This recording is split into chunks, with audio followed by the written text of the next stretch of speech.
magandang hapon sa inyong lahat. Ako po si Hamid Marabol at ngayon mag-interview tayo makatungkol sa usaping politikal at hindi pagkapantay-pantay. Magandang hapon po sa inyong lahat. Andito po ako para i-interview si Ma'am LB. So ngayon po ang unang katanungan po is maaari nyo po bang ibahagi kung ano ang inyong karanasan o kaalaman tungkol sa larangan ng politika? About sa lugar namin dito sa Barangay City Heights na improvement ng lugar, improvement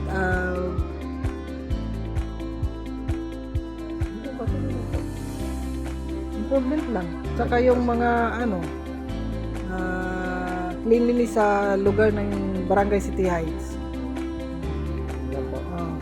And then ang pangalawang katanungan po is sa inyong pananaw, ano po ang ibig sabihin ng political inequality o hindi pagkapantay-pantay sa politika?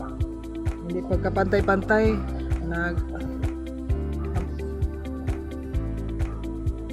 sa trabaho, na hindi sila magkatugma sa trabaho, na hindi nila na ipaglaban sa isa't isa, hindi magagawa ang mga trabaho nila dahil hindi sila pareho ang opinyon. Ang pangatlong katanungan po is ano po ang mga pangunahing dahilan kung bakit may hindi pagkapantay-pantay sa politika? Dahil sa budget, number one, yung budget talaga na hindi magagawa ang project dahil ang pondo ang number one na pinapag-usapan para may improvement dito sa atin. Yan lang. And ang pangapat po na katanungan is ano ang mga balakid na humahadlang sa kanila para makilahok ng aktibo?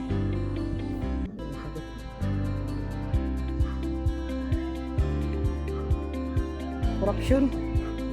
Kanang para makilahok ang mga ano ba?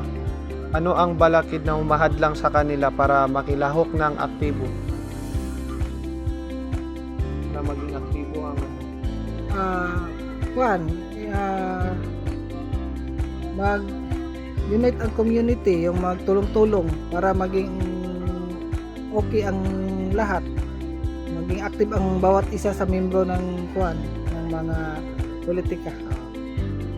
Ang huling katanungan ko po is paano rin makakatulong ang bawat mamamayan upang maisulong ang pantay na representasyon at katarungan sa politika?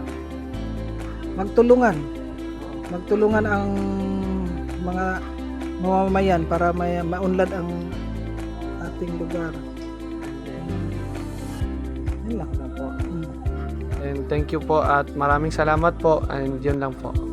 Maraming salamat sa inyo at sana may natutunan kayo sa